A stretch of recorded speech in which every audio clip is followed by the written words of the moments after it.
For the first time, we are learning what investigators say happened in the hours before and after an elderly couple was killed inside of this Kentwood home.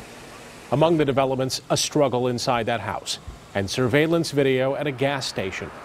24-Hour News 8's Leon Hendricks is at the live desk with a timeline unsealed in court documents today. Leon?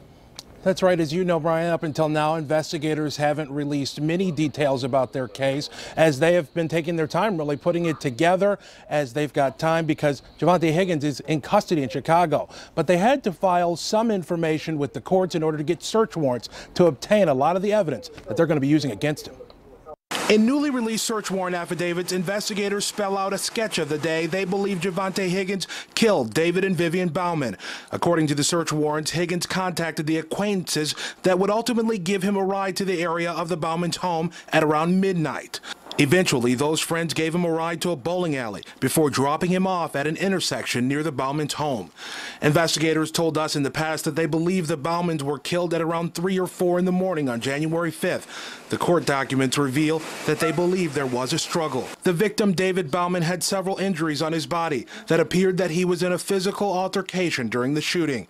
Both victims were found dead in the kitchen wearing their night clothes. Just before 6 a.m., the court documents say investigators have video of a man that appears to be Javante Higgins filling this large orange bucket with 3 gallons of gasoline at the Shell gas station at 54th Street in Division. He also bought food at Subway.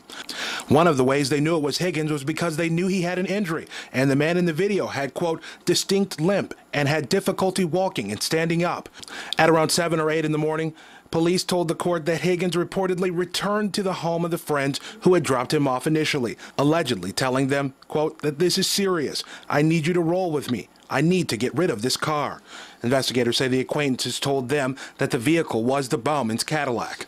At around 10 a.m., firefighters responded to calls reporting the Bouwman's burning Cadillac. At around noon, Higgins was reportedly here at the bowling alley and apparently drunk. He was allegedly selling jewelry and playing poker.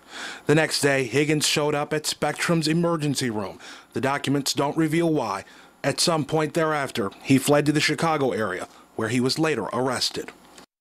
Now, the search warrants also talk about that sketch that police put out early on. Police apparently got in touch with the man who they believe it was in that sketch when they tried to catch up with him at his apartment. He ended up actually jumping out of his balcony off of the 2nd floor there. They were able to finally catch up with them, but at this point it doesn't appear that he's faced any charges.